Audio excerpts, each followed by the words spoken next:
Hey everybody. Man, we got an interesting show for you today. We got Paik4Life, the golden one, the guy who does it all. The man who rolls up his sleeves and does this stuff live to give you the review that you didn't know you needed. This dude is one of a kind. He's a star at what he does. Everybody loves him for it. I don't know how many countless hours he has saved me from troublesome instructions when you could just go to this man's page and figure it all out. How you doing, my man? I'm Welcome doing to the great, show. and thanks for having me on here, Dynamixx. Uh, I think you're definitely overselling. I've helped, but I do pride myself on trying to provide some of the best instructions, things that especially folks who don't transform their figures much, especially some of the collectors out there just like keeping their figures in robot mode or in their box, but giving them the ability to just be able to transform things without too much hassle, without having to stop and start too much, without having to go through the small pictures in the manual. So I actually get the most joy out of folks who like. I'll still get comments like every day where people are on old videos. They're like, "This video saved me so much time on this one part," and so forth. Or like the fact that I do transformations both ways, I think help a lot. So I really appreciate it. Much more kind words than I deserve, but thank you for having me on. Dude, I'm sure the comments will say otherwise, man. You are a rock star. Um, I want to get into the videos. I know it's pretty late where you are, so I want to make sure I use this time gracefully. So let's talk a little bit about some Transformers here. I think for myself and the audience, let's go back to September 17, 1984. Transformers airs. I'm not sure. You look pretty young, so I'm not sure if you were there. But what was your first thought when you saw this TV show on the air? Well, I mean, I was so young. I was born in '82, so definitely older than Transformers, but I didn't really get into it until I was, a little bit older, right? At 2 years old, I'm not playing with advanced Transformers, but I do distinctly remember gravitating just to even just the theme song, right? It was so catchy. The catch line more than meets the eye. Um, that was what really caught me. And then later being able to experience the toys. So I grew up as an only child and I was spoiled rotten. So I had all sorts of toys from all the things that you would want growing up as an 80s kid, from GI Joes to Transformers and everything in between. So I had it all. So but I always found myself really enjoying just the fact that you get like two toys in one with Transformers, or at least two toys in one, because you got like the alt mode, at least one alt mode, the robot mode, and they were both so enjoyable to play with. So I just remember distinctly having all these toys and uh, being like the envy of all my friends at school just because I had so much. Man, you were lucky. My story's a little different. I'm a little older than you. I was born in '79. Um, I had no idea this was even coming on. I'm doing my homework because my mom had one rule: as long as your grades were up, you can watch TV and do homework, which is a Right? cardinal sin to most. And at the glimpse of my eye, I see a truck turn into a robot, and I drop my pencil, and I don't remember blinking the whole few seconds that I was watching the theme song, the music, everything, and the fight scenes and all of this. So I darted to the kitchen to go talk to my mom. I'm like, Mom, please, you gotta let me watch this. Please. I'll do my homework right after this is over. She agreed. And I think I blinked twice. It was the best day of my life. And ever since then, I've been a Transformer fan. And I was heartbroken when it went off the air in '88. I just '87. So it was bad, but to me, it's been part of my life ever since, even though I stopped for a while. So let me ask you this: are you happy with the way Transformers ended? Um, well, I mean, I guess it depends too. Like, I was only like growing up, I didn't know about all of the, other G1 shows that came after the US G1 show, right? Like, I didn't watch Headmasters or Master Force or anything like that until much later, like as an adult. But no, I mean, I always got bitter after the movie. Like, I think every kid just was brokenhearted going into finally seeing we're going to get a Transformers movie, going to that theater, and in the first 10 minutes seeing your favorite hero the hero of heroes, the leader among leaders, get get uh get killed, and we were just in shock, right? Like after that, like season three, I was just a bitter kid. I was just like, until the Return of Optimus. I remember I still have the VHS tapes. They're Nice. somewhere on my shelf of the Return of Optimus Prime, because I was like so mad that they killed him, and then so happy that they brought him back. And I remember going and buying the VHSs. It was like the two-parter, and I still have those to this day. So whether I was happy with how it ended, not really. And I think most people agree like that season three is kind of like, and let's just end it with the movie kind of thing, right? So So let me ask you this, and I'm sure my buddies want me to ask you this question. Do you blame Rodimus Hot Rod for Optimus Prime's death? no, I mean I don't blame him for his death. I mean that I think that's kind of an oversimplification of everything. Um, I just didn't think that he was the leader that I had wanted, right? Um, and also, I felt like it came too quick. Like the whole Right. transformation where he gets the Matrix and then he turns into Rodimus, and it's just like, I don't know. It didn't feel that earned to me. I mean, he did have the journey there where he came up as a young upstart, but I felt like that journey to become that leader and to replace Optimus that quickly, I didn't feel that. I guess it didn't feel earned. Yeah, I totally understand. But the more I look at it and the older I get, I feel Rodimus Hot Rod was the better choice for season three because when they try to, bring him back into the storyline, to me, it didn't feel right. I felt like he was more of a mayor of Transformers opposed to a galactic president like Hot Rod or Rodimus was. So to Yeah, me, you're right. I think you're yeah, right. I feel better with Rodimus being in season three because I think he was a little bit more cutthroat in where Optimus had the genuine heart. Well, I feel like the other thing about it is like, whenever they bring characters back, it always feels like a cheat, right? Like, Yeah. so they brought him back like twice, or so it's like, I mean, it didn't feel, if they were going to do it, they should have just committed to it instead of being Hmm. like, oh, the fans want him back, let's just bring him back, and then for an episode or two, or bring him back later, and then it's like, come on, man, you gotta shit or get off the pot. If you're going to go with Rodimus, go with Rodimus. So, Right. I definitely get it, and I think the scale at which you're talking about that season three brought, the movie and season three brought, like I think it makes sense, right? Yeah. Optimus was the leader of the Autobots when they were on Earth, but Rodimus, was more expansive. So that's a really good take. Right. I Right. haven't heard that before. Yeah. And even if you think about, when they brought him back as a zombie, we were already still trying to heal our wounds from, the movie. And then you bring him back as a zombie and then you send him into two asteroids to get shot up. I mean, like, how much can a kid take? What are you doing, Hasbro? Like, I was this close to therapy. Yeah, man, but some good times. Hopefully we get an X-Men 97 version of Transformers where they could kind of fill in some of those gaps, maybe between 87 and 2006. That would be great, or maybe something in the future or the past. Yeah, I mean, the comics I know tried to, they're their own thing, but Yeah. they try to fill in some of the gaps depending on which series that you watch and so forth. But yeah, that'd be an interesting take. Definitely, well, I guess it would be Transformers, what, 87, 86, or depending on Yeah, which something one like you that. do it, Yeah. like that. Yeah. That'd be a cool take. You should pitch it for sure. Yeah. Well, I did an episode where we made a timeline of the events that happened from 87 to about 95. We were supposed to do a two-part, but I never got around to doing the second part. So pretty interesting stuff. All right. Well, let's move on to our next one. Let's talk about your first toy. Do you Well, my remember? first Transformers toy? Yeah. Well, my first Transformers toy was, well, I don't know which one was my first, but I've told this story so many times, and I tell it every single time. The one that I remember this most distinctly is Blaster, and not because I was a Blaster fan, but because I wasn't a Blaster fan. I wanted a Soundwave, because Soundwave was the much cooler one. He had like the ninja Right. mask and everything like that, and he was blue. Um, and so I remember really wanting Soundwave for Christmas. And my parents don't speak any.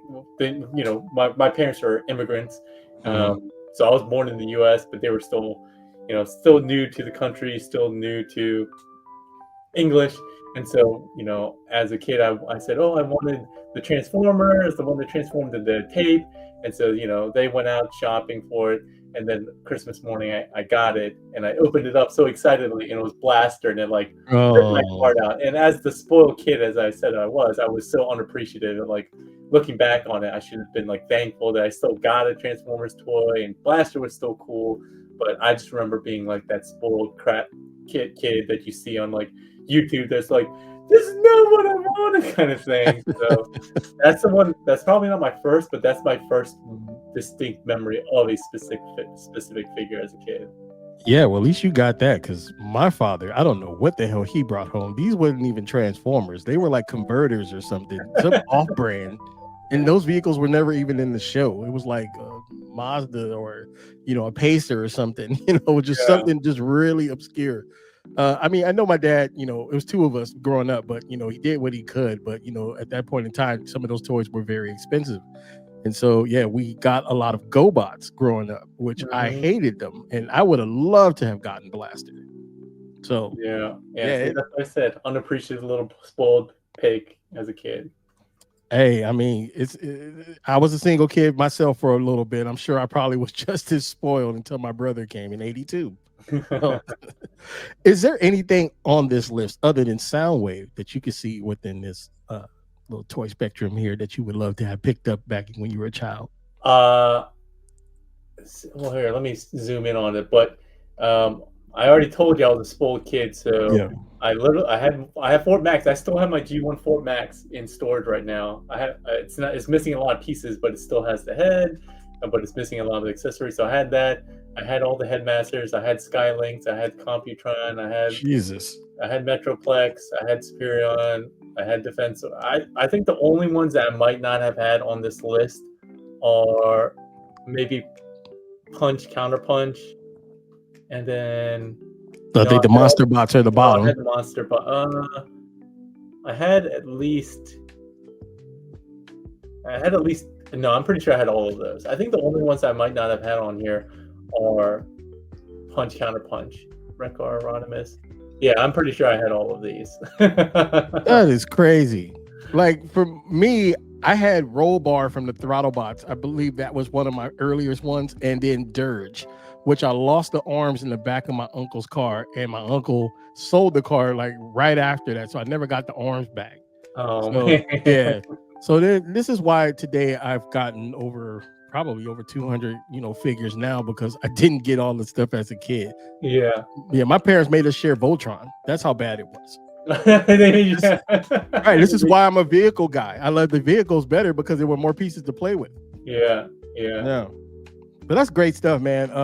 Yeah, shout out to your parents, man. They really gave you a fantastic life, man. Because I had a neighbor who had all of this stuff, and thank God he was kind enough to let us play with this stuff. But Yeah, but I think yeah, like what you said too, like you appreciate the things when you have less, I feel like, right? And that yeah, they're yours. But when you have so much, like you start undervaluing everything, I feel. So I feel like it's a double-edged sword. Like I didn't take care of any of my things. I mean, you probably took really good care of like the few Transformers you had. And for me, like I said, I have my G1 Fort Max in storage right now, but it's missing all the pieces, right? Anything that could get detached besides the head is detached. And so I go back home and I'll go into we'll go into my old toy room, and I'll still find bits and pieces of figures because I just didn't take care of it because I had so much. So, hey, I wasn't that great because I have an armless Dirge out there somewhere in the world. So but you remember where it was. It's not like you just didn't care. You just happened to be bad luck. You left it in the car, and the car got sold like that. yeah, What do you so expect from a kid? boy, was I pissed at my uncle for a long time over that. Yeah. All right, well, let's move on. Let's talk about how did you become a reviewer? Because this is not something you just wake up and just decide to do. What happened? Uh, What's the story there? Yeah, I think I mean, I believe the first thing I did was a comparison between the U.S. version of the Masterpiece Grimlock that came out and the Japanese one, because people are asking like, "Hey, we got a release of the Grimlock? Like, it's cheaper. Like, this is probably crappier quality." And so I remember no one having done that, and I had both, and so I was like, oh well, I'll do a comparison review, and I did a comparison review of it. And then that's really where it started, I think. And then I just did a couple more videos, and I remember reaching out to Eddie from Toy Dojo and being like, "Hey, I bought this toy from you. I wanted to just get a logo because I wanted to tell people I bought it from you because he had been really kind to me with like a figure that I wanted or a missing piece that I wanted. I think it was like the Japanese exclusive like attachments for MP Prowl. The Japanese ones came with those guns that went over his shoulder cannons to make them more G1 accurate and stuff like that. And I couldn't find them anywhere. And I had asked Toy Dojo, and they hooked me up. And so after that, I just had a soft spot for them. So I said, "Hey, I'm shooting this review or video. Just wanted your logo." And then he was like, "Oh, cool. I mean," and he said, "I watched a couple of the videos that you've done. Do you plan on doing this continuously?" I was like, I hadn't thought about it. I was just doing it for fun. He said, "Well, if you want to do it, we can sponsor you and give you discounts." And that's kind of how it all started. Yeah, that was really it. That's sick, man, because that's a hell of a way to fall into it. And did you know Yeah, you were gifted at, well, doing transformations, or no, you not just at all. I don't even no? think so. I feel like the whole gifted thing, like I think with most things in life, there are definitely people who are naturally gifted at certain things, but I think with most things, you people who you see and you think are really good, they're good because they put the time and effort into it. And I tell people all the time, like you said, you're crazy for doing stuff live, transformations, especially complicated ones. Yeah, I am crazy, but I also spend hours. It can be usually even a day, and multiple half dozen to 10 time transformation both ways on certain figures, um, especially the complex ones. And I think after a while you just get a knack for it, and it's just funny because with Ocular Max MMC, now that I've been working with them for quite a while as their official video manual producer, and they'll just now just send me stuff. Like they sent me the I don't have it anymore because I had to send it to TFCon, but I had the Scrapper, the Letus that I did a review of, Oh, and that was they great send review. me stuff, and they're just like, and I'm like, "Hey, do you have any like instructions or tips?" And like, "Now you'll figure it out." I'm like, "All right." And so they assume that I just have I'm a transformer savant, but I just had to go and compare pictures and just try it out. And then after a while, you see a lot of just the similarities, or especially with certain designers, how they like to do things. Like you see a lot of telescoping joints with fan toys figures. That's because, that designer likes that style or is used to that style. And then you see things with like AK, one of the Ocular Max designers. He has very similar like designs or ways he likes to do transformations. That are a lot more simple. So you kind of get a feel for that. And it's just experience. So, um, like I said, definitely not gifted, but after doing it for so long, you just get a knack for it, I think. That's fair. Well, let me touch on MMC for a second because when I got in third parties, I was advised to go fan toys, so I really didn't know any other brands. And I went into the X Transbox, protector box. That was the line I was going to go with until I got to Streetwise. Them arms ripped me a new one. I could not figure it out. It was to the point where I asked my wife to help me get involved with this to see if she could figure it out. I was like, "You pass shapes and colors. Why don't you try this?" We both failed. And then a good buddy of mine, shout out to Manu, he's one of my Marauder members. He told me, "Hey man, you got to get on MMC." I was like, I fought it for the longest time. I was like, "No, but fan toys and they're a little bit smaller. I don't know if this is good for me." I went to that transformation of Streetwise because I bought the Defensor. It was so enjoyable. I mean, it's like common sense. It was like night and day compared to what I experienced with, X Transbots. And I'm forever in their debt. Now I've become a fan of the MMC line, man. They've done fantastic work. I can't wait to see what they do next.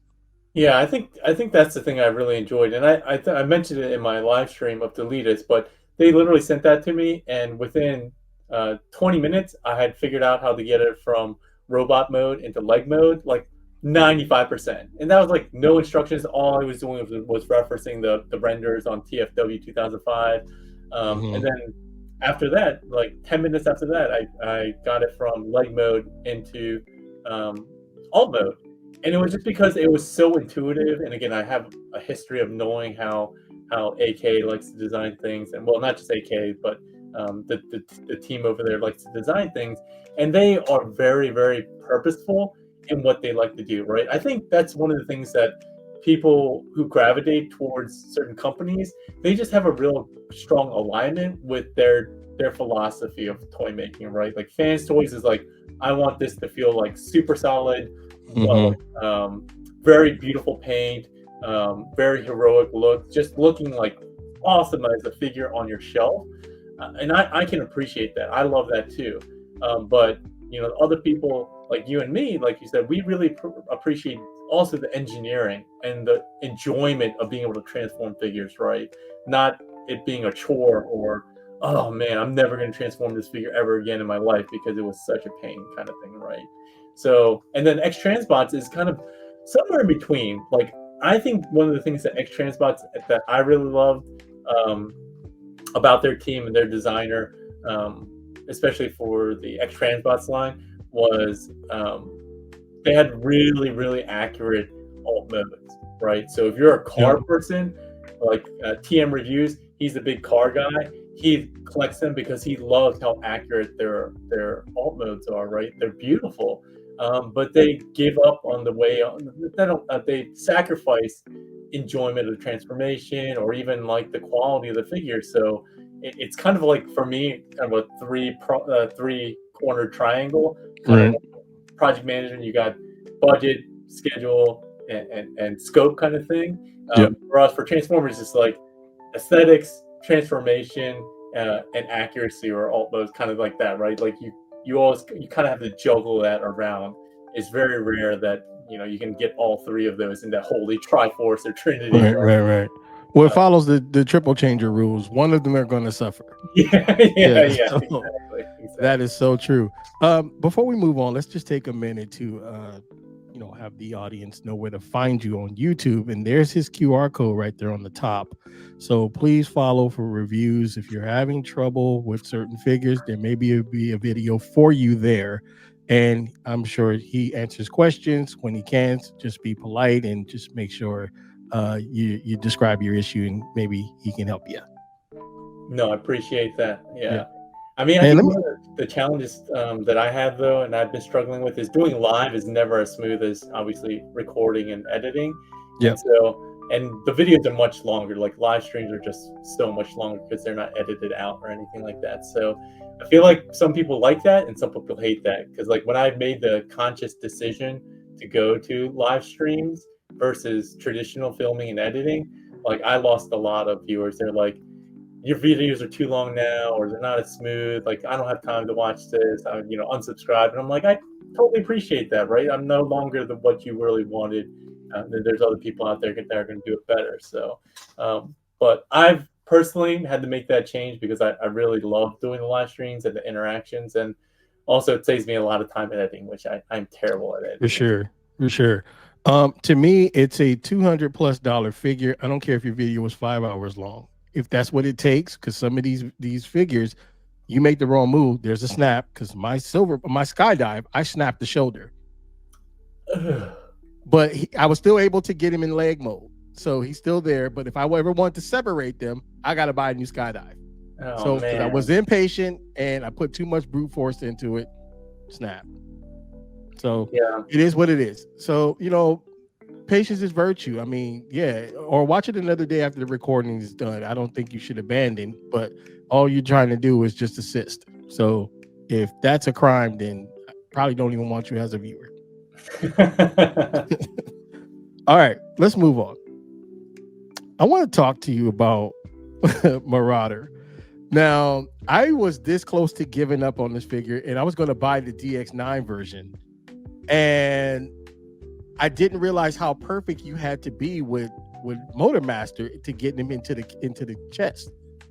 And so I'm squeezing and squeezing. I could not get this thing to close until you came out with that video. You saved me money and you saved me time on this one. And now that the dust is kind of settled on this figure, what are your thoughts now about him?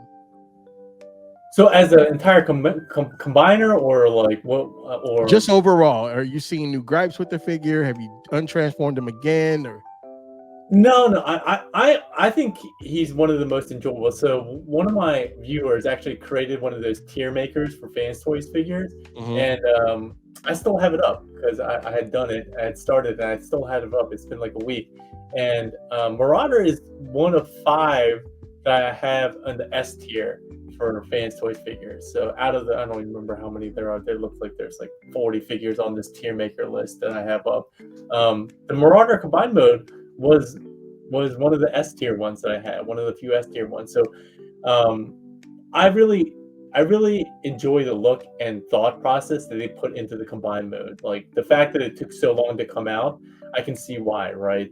yep. Um, I can see that there were probably some revisions that they had to do that made some parts of it a little bit jankier. They seemed like almost tacked on afterthoughts, but I think it was all in the spirit or effort to make the combined mode really solid. And I think they've really done a good job of doing that. The arms feel solid, the legs feel solid, the ability to change both the toy and tune configurations were great. The ability to change the tune heads and the chest, everything like that.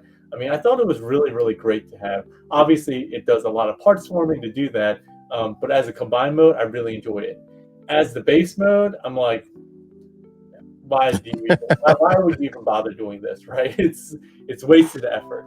And then the Right. alt mode, that first couple times I did that trailer, I was like, this was miserable. Like I don't understand why you would design Oh. something like this. Um, so yeah, I mean, those are kind of my overall thoughts. But as a combined mode figure, it's one of the best combiners that has ever come out. I think they've shown how they've grown from Superior to this figure.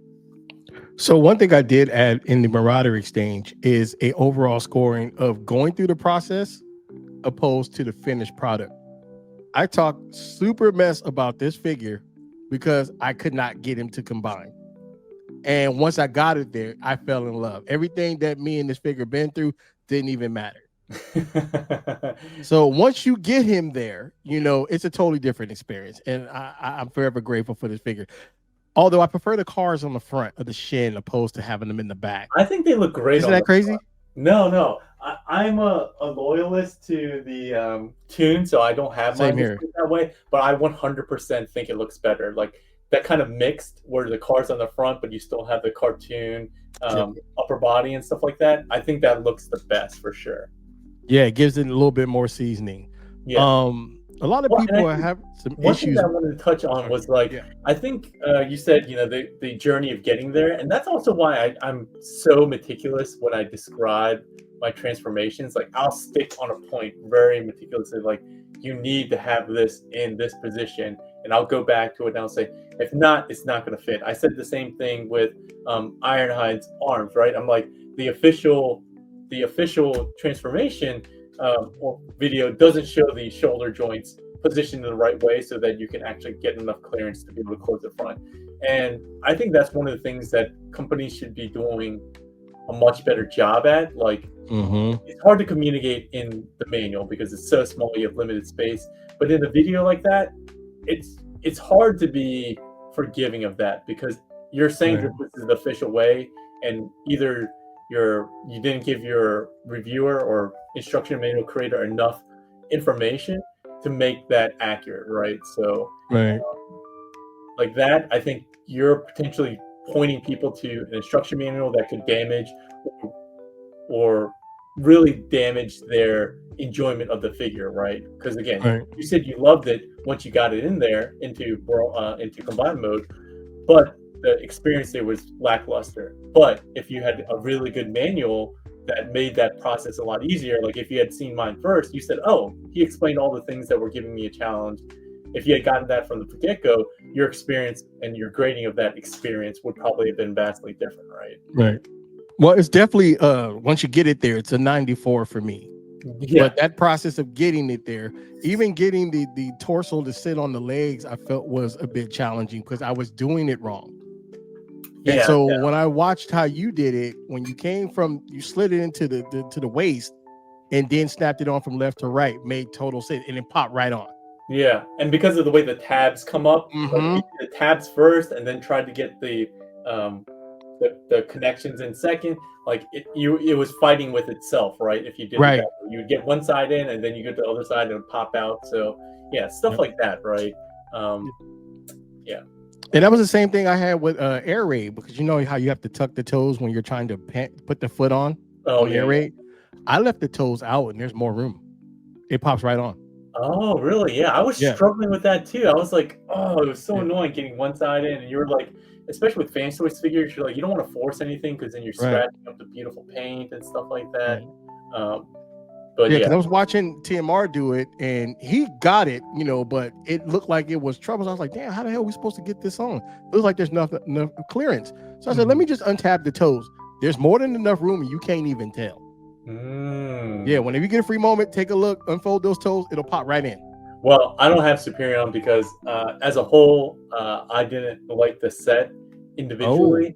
And so I don't have Superion. So I you got went with Zeta to provide me copies, and I reviewed them. And he's like, if you want them, then you can pay me for them. But after half of them, I was like, no, I'm out on this set. I'll review them for you, and I'll do the videos. But afterwards, I'll send them back to you, and you can keep them, display them, or sell them to someone else. So I couldn't get over Goose, Goose on only being able to rotate his waist one way. Like I was like, what kind of effing design is this? Where you got to rotate 270 degrees to look left, like like he had a kink in his neck. Yeah, exactly. Yeah, I mean, I didn't even get that far because I snapped him. So yeah, exactly. Dope. All right, well, let's move on.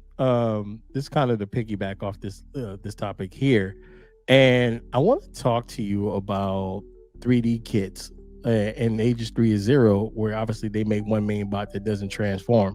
Now, in March, I was talking to a rep. I won't disclose too much, but I asked him how come there are no combiners for 3.0, and he said he gave me a nod. He didn't say anything, but that nod assured me that at some point in time they may start doing combiners. Now, with the difficulty of just transformation with certain combiners, is this going to be the new norm? And how do you feel about it as a reviewer who goes through the trouble of putting these combiners together? I mean, I think it's cool because I think 3.0 is a great company. So, I mean, I guess your question is, what are my opinions on a company like 3.0 who doesn't make the individual figures but makes combiners in like kind of a figure? Sure. Yep. Yeah. I mean, I think that's a great opportunity for folks, right? Because it gives you even more options in that, like I said, some people like the experience of being able to combine it, even if it suffers from instability. And some people would rather have parts forming like fans toys because it gives you a better experience. And I think, something just like an entire figure that doesn't separate that 3.0 would potentially create just gives folks that final level of complete articulation without having to sacrifice any kind of stability or articulation because you have to actually factor in visual dots, right? So I think it'll offer a lot of opportunity, and then you can put it up against figures like like the non-combining larger figures like DX9 and stuff like that don't have to sacrifice too much for transformation. So I think it's a good option. For me personally, I don't collect a lot of Transformers that don't transform because that, for me, defeats the purpose. They're Transformers. They should transform. But, I mean, I still have a few things that I think are just cool figures just to have. Like I have some Flames toys stuff. Yeah. Figures that don't transform just because I love the aesthetics and qualities and built-in features of them. But I think 95% of my collection has to transform.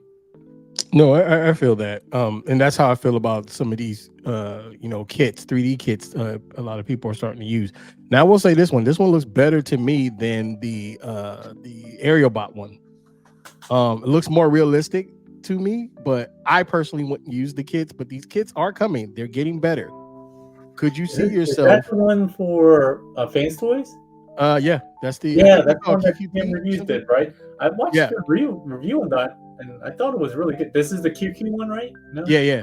I thought I thought they did a really good job with it. Obviously, I haven't held it in hand, so I don't know about the quality of the actual prints themselves. But 3D printers are just so amazing these days that Yeah. um, the fact that you have an option for a lot of parts forming where you can now make your set of 5 figures into a combined mode and separate figures for cost of 100 and change. Right. I think it's a nice option for people to have, and it fills a need so that people don't need to. Because I know people like Jermaine Sutton. I don't know if you know Jermaine I Sutton. do. I know. Yeah, and like he literally buys a figure for every mode. So like he has 7 6 shots because he has the 6 modes, but also the hidden seventh mode. That's a lot of money. Like $200 a figure. You're buying 7. You're spending $1,400 on one character. Like that's a lot to spend. This dude's invested. Yeah, he's invested, right? And so same thing with this, right? Instead of having to buy, 3 sets, he could just buy 2 sets in this filler kit, right? And he would get him there. So I think it's cool that they have that, and I'm impressed by the improvement we've seen, along with the improvement of 3D technology, 3D printing technology. Right, right. To me, the only value I see is the back component. If I didn't want to put a super large, figure into a cube and push him into his sternum, that's where I would see the value. But for me, I just cannot do it. It still looks a little off to me. We still got some room to grow, but I'm not mad at the idea. But up to date, I would say this is the best looking one I've seen so far. Yeah, yeah. For sure. All right. Well, let's move on. Magic Square is getting ready to drop Bruticus. When it's all said and done, do you feel like Magic Square will be the king of Bruticus figures? So I've been collecting them, and I have mixed feelings about them. I think they look fantastic in all 3 modes, which is super rare. But something about them just feels off to me. Like they feel Magic Square has always had weird material that I Yeah. just haven't gravitated towards. And even the paint that they have on there, the finish that they have feels like just raw spray paint as opposed to having a layer of protective like clear coat on it. So Yeah. it feels weird to me. They flake off a lot, but I think they've done a really, really great job on the set. So maybe I feel that it could be the best overall balanced figure in terms of all 3 modes, in terms of execution. Even the transformations are fairly simplistic but very satisfying. So yeah, I would say that once it comes out, I think it will topple most of the competition depending on what you're looking for, right? It looks great in combined mode, very toony if you really love that, Yeah. MP44 style, very tuned, plain looks. I've always liked the balance of realisticness of it. So I don't know. I'm gonna have it. I think it's probably gonna end up being my combined Bruticus of choice, and I'm gonna free up the MMCO Saltus for the individual bots. See, I'm looking more towards having them as individual bots and going with one of these 3 killers here. Not unique toys because it comes in undersized, but I really like the way Zeta looks. I think it looks more of a war bot. He looks more violent to me. And maybe because we're seeing the IDW version opposed to the G1 tune accuracy, I think that has something to play into it. And I have to wait to see it in that form before I can make an official judgment on it. But overall, it looks great. I love the figures individually. I think they're spot on. And part of me doesn't want to transform them. And I'm glad they're at a price point where you can actually go pick up another set and you won't have to break the bank for them. You can get an average of really good job. 120 for each figure, with the exception of Onslaught. Yeah, I mean, I think that's where they've done a really good job. So again, balancing that price, I think they've done a great job with what the aesthetics are and the engineering, and they're just sacrificing a little bit on the material side. I feel like there's some things that just feel a little cheap or a little off, like when you rotate some of the arms on Swindle or something like that, it feels like it's a lot of rub and a lot of like that plastic squeak. I hate that plastic squeak. It's like nails on a chalkboard. Yeah. So, but yeah, I'm still collecting them. I'm still enjoying them. I just haven't done any reviews on them. Yeah, it's an exciting time. I can't wait to complete it. So far, from what I've seen, Blast Off looks like it's going to be the weakest one because of the forearms. They don't match color wise, and he looks a little plain. But I'm hoping, it's just not photogenic, and once we get it in hand, that'll all go away. Yeah, I mean, I like that brawl a lot. Bro, it's Um, beautiful. yeah, I think it looks great. So, yeah, we'll see. Again, I'm not super particular when it comes to like, you know, having to make certain sacrifices and some color schemes just to make everything work well. So, like the forums don't bother me that much. I know it came up on Facebook and on TFW. Like people are like really up in arms about it, but I guess I'm kind of a realist that you can't make everything perfect from a cartoon series where Right. the colors seem to change all the time, right? And scale. That's true. And plus, he's going to arm mode anyway. So unless you have two sets, so I That's guess true. it would really doesn't matter. That's true. But yeah, it's going to be a fun time. I can't wait to see what this is going to be like, especially when we get the G1 components. I already got my Magic Squares Shockwave, so that's going in gun mode. Hopefully, it works well. Um, I couldn't stand the Legend Scale version of it. That gave me so many problems, and Blast Off made me bleed. Oh, really? Well, Yeah, it pinched me pretty bad. I bleed so frequently nowadays doing live Yeah. streams. So Yeah. So, but yeah, shout out to all of these toy makers. Fantastic job. Pick your poison. I mean, hopefully you're enjoying the one you have. But yeah, we'll see. the one We'll thing I see. did like about Magic Square is their ability to make transformation. Like it seems like they always prototype designs on the legend scale and then scale it up, right? Like Yeah. people have said that for a long time, like, oh, this would be such a great figure if they just scaled it up and added a little bit of detail. And I think they've done a really good job of that, right? Yeah.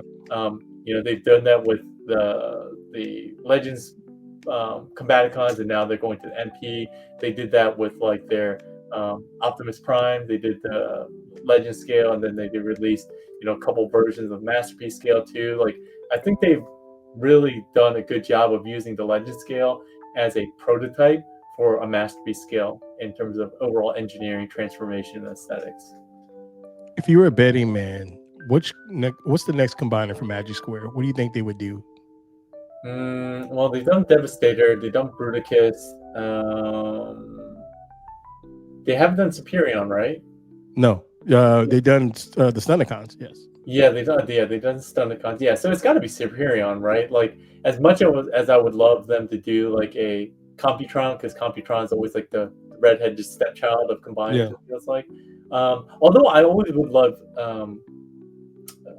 the Predacons. I think Predaking was my favorite combiner besides Devastator growing up. Actually, I Yeah. probably preferred Predaking over Devastator growing up, but as an adult, I prefer Devastator. But I would love for them to do a set of Predaking. That'd be awesome. We're probably getting Legend Scale first, like you were saying, then upscale it. But if they were going to do something in MP, most likely it'd be one of the combiners that they already have on the market as Legend Scale. So it's either Devastator or Stunnicons, which I disagree with either because we already got the market flooded with them. So it wouldn't make sense Yeah, to do it. So yeah, yeah, absolutely. And I do think we're sorely lacking in Predaking. I think Predaking is yeah. such a cool, and the Predacons are such a cool set that, and I feel like he's super popular. I just wonder why we haven't seen it on the MP size. I mean, when was the last time When was the last time we got an MP scale Predaking? Never. Well, say MMC, the Rex. Yeah, I mean that's yeah, I guess that is one. Other than that, and then the KO version, which was hideous, the oversized one they did. Yeah, and And then you got Power of the Primes. the one that what's it called that One King company did was just too stylized. What is it? You talk about the AMT, the one that's coming out? No, the one that came out, the really big one, the one with the jagged edges. Oh, Kang Toys. Kang Toys, thank you. I Yeah, couldn't think of them. Yeah. yeah. So that That's was a little too stylized one, rich but for I my can blood. as a figure, it's very solid. I play with my buddies in combined mode. It's rock solid. It feels super heavy, super sturdy. So I was impressed with it, but not G1 enough. Yeah, yeah. I don't even know what I would do with that figure. All right, well, let's move on. Now, I got to ask you this question. I'm not sure if you have the Lewin resource one. Are you taking the over or under on the Fortress Maximus? Will it be a better figure than the Lewin version? Metroplex here. Oh, I haven't even watched the reviews of the Lewin one, so I can't even say. But I think that Fans Toys will do a good job on the Maximus, because Maximus itself is fairly simplistic overall in what it needs to accomplish, and Fans Toys often struggles with making the transformations enjoyable. So I think with a figure as simple as this and as many parts as it is, I think they'll do a good job. Their Omega was pretty good and pretty solid, with the exception of like the hips. So I think that now with years of experience and a bunch of combiners behind under their belt and behind them, I think Fortress Maximus is going to be really good. It's just going to be super expensive, and I'm just dreading how many pieces it's going to come in. We'll probably get it in 3 boxes, just the same way they did with the Lewin resources. And then if the terrorists are behaving at that point in time, when it's time for this thing to drop, realistic, we're probably looking at what, 1,600 for the body? Yeah, I don't know. I forget what we had guessed before, like, because when we do the TF News live on TM's channel, TM Reviews channel with T-Man, I think we made guesses before, but I don't know. I think if it's less than 1,500, I'd be shocked. Me too. I quoted at 12, and then everybody laughed at me. So we'll see. I would definitely not. I would not be on your betting side on that one. Yeah. Well, I'm also hoping that they do another Cerebros in the G1 or United States colors. I would like that. So yeah, I'm sure they will. 100%. Yeah, I have the other one, the gray one. So great figure. So we'll see. To me, I think it's pick your poison here. I think the Lumen resource one is great. But I think that Fan Toys one's gonna knock it out of the park. I think them joints are gonna be super tight though. Huh? You have the Lumen? I'm waiting for mine. I was late to the party, so I'm picking it up from Big Bad Toy Store. But I have a buddy of mine. I finally got to see it in person. He has one, and that thing is heavy. Yeah, I mean, the thing about those kind of figures, and that's why I also sold my Unicron and my Hasbro Unicron, is I just don't have places to put it. I also have that big YOLO Park Optimus, right? And I did a review on that, and ever since that review, it's been back in the box because I don't have anywhere to display it. I didn't really need to sell that thing. No, I feel you. I had the HasLab too, and I just got tired of looking at it. I hated the base stand; just took up so much real estate. So I traded in for a studio still, and been happy ever since. Yeah. All right. Well, let's move on. Now, I wanted to talk about this, and these were some of the ratings that I was sharing with you. MMC did very well based off of all the data I pulled, and a lot of folks are really looking forward to this figure, even though it's a little bit undersized. And I was going to skip because I'm in on the Fan Toys one. I'm 6'5", so I prefer bigger bots. But your video and some buddies of mine, my man Manu, he talked me into getting this, so I am going to pick this one up since I have the Defensor. I'm going to sit it right next to that one and have them in some type of battle pose. But these look fantastic. Yeah, I really enjoyed it. I think everyone's going to have some issues with some of the modes again because it's doing everything in one, right? Like, yep. And I applaud them for doing that because I think that's how we really experienced it as kids, right? We didn't have a bunch of parts forming, like a whole separate torso and legs or hips that we were combining with our figures, really. Right. I think that's probably why I also enjoyed Predaking a lot, because it was just so simple and satisfying to combine them together with all 4 pieces without all that parts forming, right? So for me, I love the engineering and the little details and thoughtfulness they put into the figure while still making it transform was just amazing to me. I actually had asked like how they were going to do the forearms, because I'm like, where do the arms and fists go into the the arm bots? Because and when I had talked to the MMC team and design team, I was talking to AK, and he was like, that wasn't even the hardest figure. And I was like, really? That wasn't the hardest figure? I thought that would be. But yeah, he didn't tell me what he considered was the hardest one. So I'm eager to find out which one was the most challenging for him to get everything um, in an all-in-one figure. Well, if I was a betting man, and obviously I know New Age and MMC are totally two different companies, but when I was putting together that Legend Scale one, the two that gave me the most problems was Mixmaster's Foot and I want to say long haul, getting him to snap on to the legs. Mm. So if any issues, I would assume it'd probably be one of them. I don't know, but I mean, like long haul, I don't think there's going to be a ton of like parts that you need to hide, though, right? Um, That's true. so yeah, I was just wondering how like the fist and the forearms hide inside the alt mode of. But then again, I guess Dance Toys did a good job with their figures as well. So I don't know. We'll see. Yeah, I'm more into the beefier style of bots, but this one kind of sold me on the look of it. I saw it at TFCon in LA, Yeah, these and guys are pretty beefy. They're tall. yeah, it was surprisingly I didn't realize MMC figures were that tall to condense, into smaller figures when it's time to combine, which is crazy. So they're definitely killing it. I can't wait to see this thing in person. But yeah, right now Fan Toys is my leader because, like I said, I like the beefier look to my bots. I think the Constructicon should be beefy. But these look sleek, nice, and the way you were transforming during your video looked like it was a smooth, transformation to where you didn't have to put any effort into it. Yeah, So that's and I great. also like the transforming wheels on this. Those were really cool. Like Yeah, being able to expand the wheels to be bigger.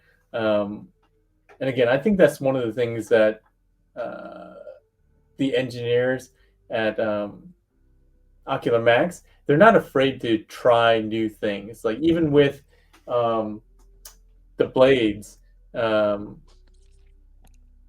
for their Protectobots, right? Like using that weird C clip to go onto the pins on the shoulders. yep. I've never seen another Transformers figure do that. Was it a great choice? Maybe, maybe not. Like it felt to me when I first used it, I was like, oh man, might not be a good choice. But it worked really well. And again, it was just something different. And I love that it's something that is unique. And because we still see a lot of the same techniques, like Yep. even the Combiner Wars line. A lot of the combiners still use very similar like leg transformations and stuff like that. So when you can get something new and still enjoy it out of a figure that you've never seen before, I think that in and of itself is worth praising.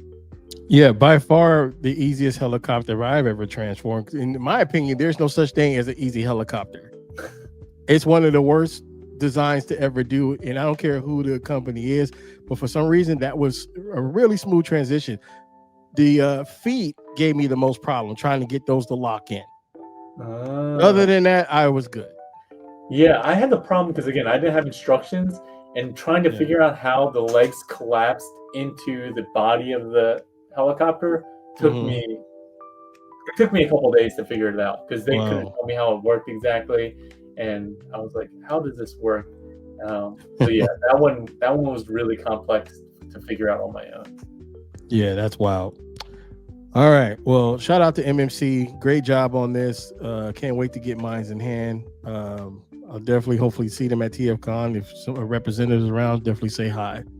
Yep, All the right. copy that I have is on the way there, so Yeah. at least that. Oh, with Toy Dojos, right? Yeah, they'll be at the MMC booth, but yeah. Okay. Well, shout out to them too. Yeah, I'm sure I'll buy from them as well. I did last year.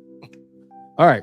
So, time to put you on the hot seat real quick, just for our audience to get to know you. Then we'll wrap up the show here. These questions don't bite. These are fun, just assessments, just to see where you lay, and just for our audience to get to know you. So let's start off with our first one. And I gotta ask you: are you a Toys R Us kid or a KB kid? Toys R Us, 100%. Gotta love the giraffe. There was no experience for you at KB. You didn't have a good time over there. I love both, but if you're telling me to do one or the other, right? So I have like when I used to do Chatter Days, I had a segment called This or That. There's no sitting in the fence. You got to pick one or the other. So I don't sit on the fence. Toys R Us, 100%. I spent way more time there. I remember, funny story is my parents owned a dry cleaners, and it was part of a mall circle. So there was a mall, and then the circle that goes around the mall. my parents' dry cleaners were outside of that, and there was a Toys R Us right there. So literally within 50 feet of the back door of my parents' cleaners was a Toys R Us, and so I'd work there on the weekends in the morning, get there at 7 o'clock when the store opened, work for a couple hours. Toys R Us would open at 9:30, so I'd work for a couple hours, earn my $10 for the day, and then I'd go to Toys R Us, look around. They're open at 9:30, and then the mall would open at 10. And then I was a mall rat. I lived in the Yeah. arcade. My first job was at the arcade, so that was my routine. I was at Toys R Us every Saturday, every Sunday morning before I went to Toys R Us. Before I went to the mall, where there was a KB toy store, but the KB toy store was like a small store, right? The Toys R Us Yeah. was like huge. So We Toys had a R Us, massive one out here in the Bay Area. So although you're right, I will agree. You do get the experience. You walk in there, especially after eating a Happy Meal. There's no wrong you could do. The way the toys look, the way that everything lit up. You got this giant giraffe waving at you. Everybody's so friendly, like you at In and Out. It's a great experience. oh my gosh, you said McDonald's. Literally, so this was my parents' cleaners, the back door. Yeah. 50 feet was Toys R Us, and then another 100 feet was a McDonald's. Oh, they do this on purpose. Yeah, they get you up on high sodium. Then now you're ready to spend money on toys. There was also a Red Lobster there too. Oh yeah, Cheddar Bay biscuits, man. All right, well, we'll give the win to Toys R Us. Man, I'm glad they're coming back, but I'm sure it's not going to be the same experience that we came up on. But I'm happy to be back. They're back. These two stores need to be landmarks. They should be there so kids will go play outside. Well, yeah, I mean, and Toys R Us is also the store where I got back into collecting as an adult, because I randomly was there buying toys for my kid at the time, my firstborn, and I was walking through the toy section, and I randomly saw a Masterpiece Soundwave there, and I was like, man, toys have come a long way. And I told you about the trauma story about right. Soundwave when I was a kid. So I was like, I instantly picked it up, and I didn't even know that it was part of a line and that it was super hard to find, that I got lucky just randomly walking into a random Toys R Us one day. And so was that MPO3? Is that the number? Yeah. MPO2, wasn't it? Two. You're right. Yeah. That's awesome, man. That is awesome. All right. Next up. You said you worked at an arcade, right? Oh yeah. I played You got your last quarter before it's time to go home. Who are you playing with in Mortal Kombat? Oh man, this is tougher than you would think. I played both because I played fighting games religiously growing up, and I played with most games I played like the entire roster. If I had to give it up, oh man, they both have their strengths. I mean, I think I played Scorpion a little bit more, and it also depends on which version of Mortal Kombat you're talking about. But I'm saying the first one. The first one, I'm going to go with Scorpion.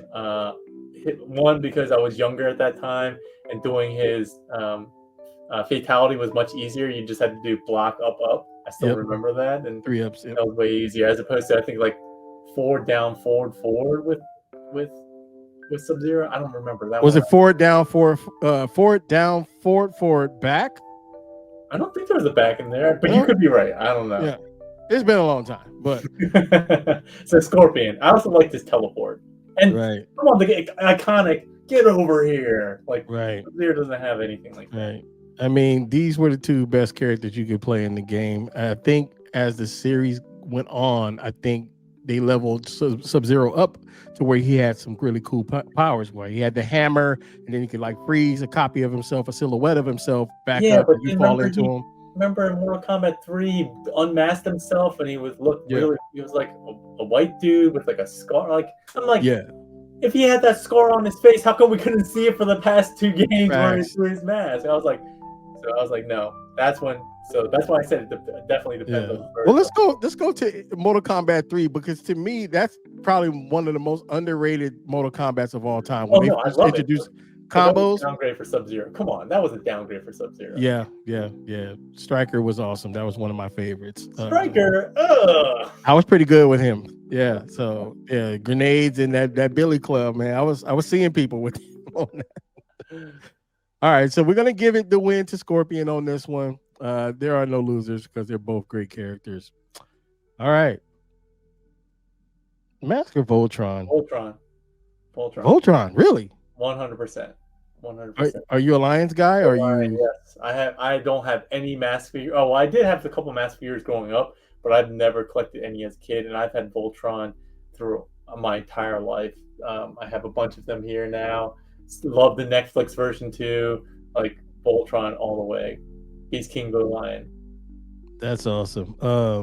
To me, I had a better time with mass toys than Voltron because, like I said, we had to split, and anytime me and my brother were at odds, he kept a certain amount of figures, so I either had no legs or I couldn't, finish the Voltron because he was being selfish. Yeah, So yeah, once we got in the mass, all of that stopped. But that's a hard one, man. I'm still on the fence because both were great toys. I mean, I barely remember Mask the cartoon, but I recently watched because it was the Voltron anniversary, and I Mhm. watched a whole YouTube video explaining the story differences between the original anime and the US version. And I knew some of it, but I was like, man, they did it like Power Rangers, where they just took bits and Pretty pieces, much. and just. I was like, oh my gosh, I didn't know Sven or Shiro had a twin brother. Like I didn't know that. And then there was like the princess had another princess that looked like her, but it wasn't her. But in the U.S. show, it was Mhm. just her. I was like, Princess Aurora, yeah, Laura Aurora. had like another princess that looked. I'm like, what is this? This is Yeah, so. a lot of people didn't realize that she wasn't even a part of the cast before. What's his name? Seven, I think his name was. Sven. Spin, Yeah. seven, somewhere like. Yeah, before he died, and like a lot of people are still Well, shocked by that. yeah. Well, in the U.S. version, he didn't die. Remember, he just got sent back. In the Japanese version, he Oh, died. that's right. His That's twin right. brother That's came right. back, That's but right. yeah. That's right. So, Yeah. yeah. Voltron for the win. Didn't see that one come. I thought this would be a Well, little robot different. lions of a robot truck, like 100%, and they combine. They combine. Yeah. Well, I'm Voltron 1. I'm not really Voltron 3, even though I own both of them. Still waiting on Voltron 2 to come out. So, yeah. All right. What's the better episode, War Dawn or the Key to Vector Sigma? I like the lore that you got into War Dawn, right? You got to see, Prime before Prime, Alpha Trion, stuff like that. So I think I like that better, just because I love the lore of it, to see Yeah. it with the history. Wow, I thought that would be a tougher fight. I think if you want action, you go Key to Vector Sigma. If you Yeah, want history lesson, you definitely go War Dawn. yeah. Two classic episodes: first appearance of Optimus Prime, transformation of him, and the guy we all know and love. So shout out to the aerial bots, because if they didn't go back, there's no Yeah. aerial bots. There's no Optimus Prime without the aerial bots. So it's crazy. Yeah, talk about a glow up though. Look at Orion Pax. Look at him. He looks so dumb. Yeah, can't wait till X Transbots release it so I can get the damn figure. I can't believe they still haven't released that. Yeah, it's been a minute. All right. Who's in bigger need of a reissue or a 2.0? MP36 or Gigapower Dinobots? Ooh. I need them both. I have a KO version of the Megatron, but I don't have any Gigapowers. Oh, I have the Gigapower. They're literally, 2 feet away from me right now, 3 feet away from me. They are my Dinobots of choice.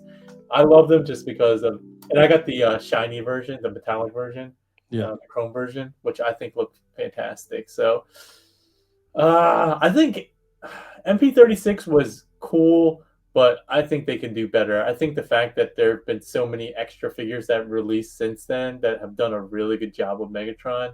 I think we could.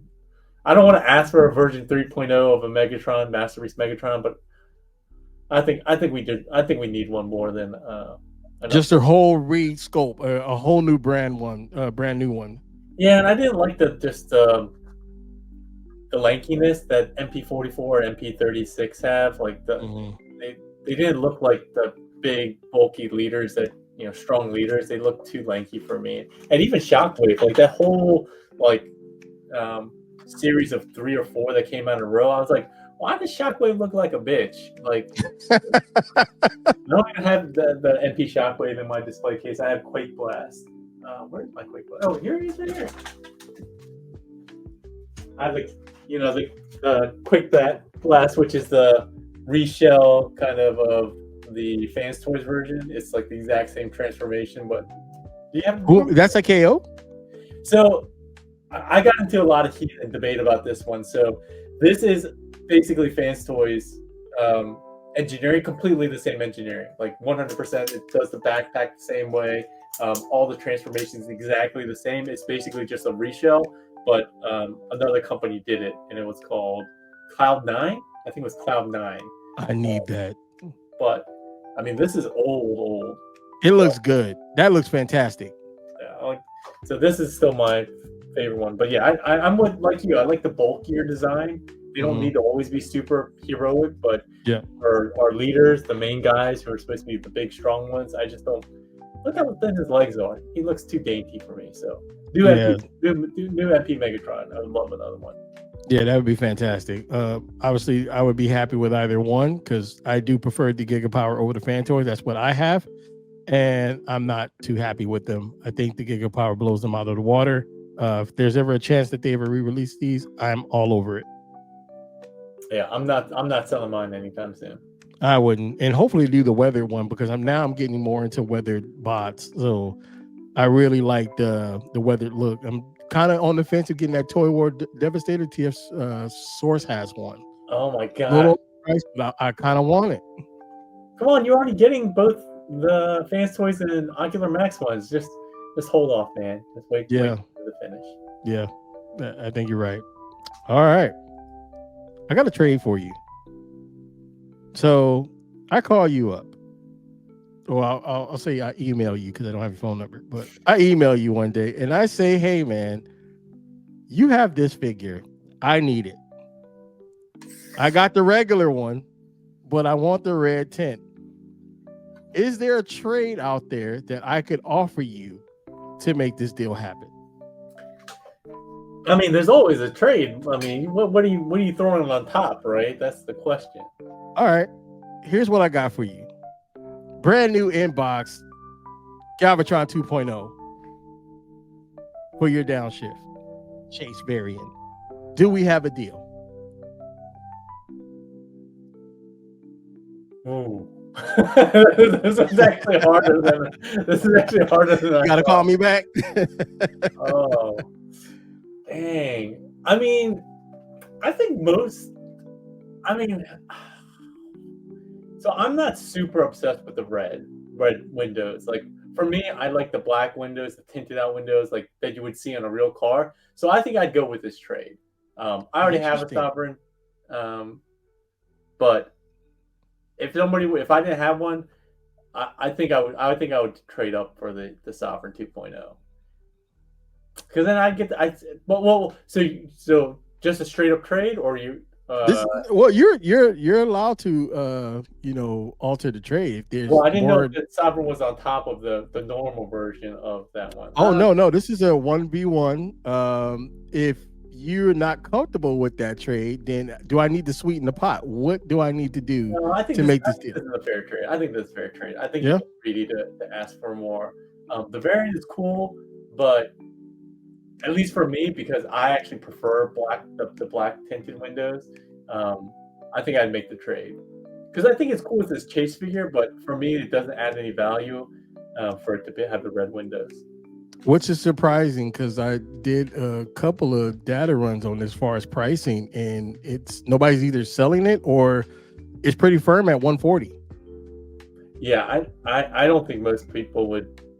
I think the people who are lucky to get it, I think I'd be different too, because like I didn't get it with my copy. They didn't send me because I get a team copy. They just sent me the regular version. I should have asked for the chase version, but then I can't do the manual and everything like that. But if I would have bought one and got lucky and got the chase, I think maybe I'll have a different perspective, because Sovereign you can still get like anywhere, right? It's still pretty readily available, right? Well, he hasn't dropped yet, so he should be getting ready to ship around November 15th. I'm assuming this is like brand new. Sovereign 2. Oh, I was thinking of the second release, not Sovereign 2.0. This is 2.0. Yeah. Then that's the box art. 100%, I'd make the trade. I thought we were talking about version 2, the re-release with the different colors of Sovereign. Oh no! This is the new one that's upcoming. Oh yeah, no, 100%. I'd take Sovereign 2.0 then. Oh wow! I thought there'd be some some feedback on that one. I would just go ahead and get a. I take that Sovereign 2.0, enjoy it, and then I just buy another regular version. Because who knows? If I just buy another Stray, I could get another Chase one. That's true. That is true. I'm betting on MMC, and I don't. A buddy of mine may have mentioned this, that we could see kind of the same deal with like Sideswipe and just a whole bunch of color variants of this figure. So I think it's going to be a nice little touch. I've now gotten into samurai bots because of this figure, so I'm buying around it. So yeah, I definitely would have probably asked for more if it was me, just because of the Chase variant. And who knows, later down the road, this thing might be worth some money. I don't know. Well, that's true. Some of the convention exclusive ones from MMC have been going for crazy money too. Like their old reformatted line variants go for like 300, 400 bucks. Well, and I think that the word Chase is so new to Transformers that it's not understood by the public yet. But once this becomes a thing, and I think it will be, we'll start seeing the value go up in these figures. You could be right. Could be right. So when is Sovereign 2.0 coming out? I don't even know. I'm not certain, but I would assume somewhere around November 15th. I think that's fair. I mean, that looks like a final box. It looks all packaged up. So. Yeah, I saw this online, so I just grabbed it. So I was like, okay, well, I'm going to have to ask Eddie about that. I'm sure he'll send some my way. Oh man, I look forward to that review, because I was going to pass because I'm pretty happy with the 1.0, but being talked into it, and we talk toys, so now I'm kind of like, okay, let me just report what we see on here. And one thing for fan toys, I wish they stopped doing the cartoons. Just focus on the figure, because I think the cartoon animation hurts the figure. To me, at least. You know how they did with Ironhide? They kind of did some scenes where they were on Cybertron and all of that stuff, and kind of forced the figure into the cartoon. I'm not a big fan of that. When they announced figures for Fan Toys website on YouTube, I just wish they just focus on the figure. Oh, I mean, I think those are separate work streams there, so I don't think the fact that they put a YouTube video out is going to impact the release. It doesn't, but for me, I just want to see the figure so I can look at it and just kind of give a better assessment. Yeah. Sometimes those videos water down to how pretty this figure looks. Like when I got that Blitzwing in hand, I was like, wow, this thing is pretty. But the cartoon to me kind of messed it up. Yeah. Well, all right, my man. I want to thank you for being here. This was fun. I appreciate your time, man. This has been a hell of an interview for me, getting to know you, and hopefully we do this again sometime. I put the QR codes for your channels. We want to talk about those for a bit. I mean, thank you for that. I mean, hopefully you guys know who I am, or given the range that you have, the reach that you have on your channel. I mean, congratulations on how successful you've been on your channel. Thank you. So hopefully, if you don't know me, check me out. I don't do as much as I probably should. I used to do a lot more, but if you like checking out like live streams, I often also get lucky, since I work for Ocular Max MMC. I get to do some early previews of figures way ahead of when they come out. So if you're interested in that kind of stuff, let me know. Come by, check out a live stream. Hopefully it's for you. I'd also plug, more than my Facebook, my Discord. I hang out there every day. We chat about all certain things there. It's fun. We even set up a virtual TFCon Chicago channel there temporarily, so that folks that are going to TFCon that are part of my Discord can arrange times to meet each other, talk about stuff that they're selling and stuff like that. So and we talk about a bunch of fun stuff. So just stop by if you're on Discord. Stop by and see what we're about, and join the community. But again, thank you so much for having me on here. To be honest, I didn't even know about your channel, but in the last few days since we scheduled this, I've been checking out the stuff that you do, and I'm just so impressed with the reach that you've gotten. I thought you'd have like hundreds and hundreds of videos to get all the subscribers and views that you have, but you've done so much and with so little that I'm like, oh, I gotta I gotta find out what's going on, how he's They doing. took him down. We had way more content. We lost it. So I've been fighting with YouTube to try to get it back. Yeah, that's a bummer. That's a bummer. Yeah. But Yeah. but yeah, I think obviously the hard work and dedication and time you put into the different content that you put out shows why you've gotten so much success on your channel. Thank you, brother. I appreciate that. Well, I like to send, a olive branch. You always have a seat at the table. Anytime you want to come hang out with the Marauders and myself, you're always welcome. No, that'd be awesome. That'd be awesome. Thanks for having me. I'd love to do it again. I wish I could make it out to TFCon this year. I was actually up until about 3 weeks ago. I was planning to go. Toy Dojo was like, "Come out. We're going to try to do it big this year." And I always like to try to help out Eddie. But then I do work for the. I'm a government contractor, and with the government shutdown stuff, luckily I'm still working. But if it goes on much longer, it's going to have a real impact on my work and my ability to take time off. So, unfortunately, it was the worst timing ever for that to happen. But hopefully you have fun there. I know you got some stuff to finish packing to get out there tomorrow. Yeah. Really enjoy it, have fun, report back, and I'll look forward to hopefully a post TFCon video from you.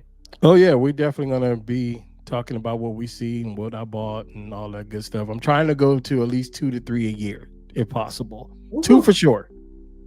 So you'll see me. You can't miss me. All right, folks. Well, thank you guys all for watching. I will add that Discord QR code at the end of this video so you guys can go ahead and follow his Discord. I'll get that information from you after we get offline. But thank you guys all for watching. I appreciate you all and have a good night. Thank you. Thanks all.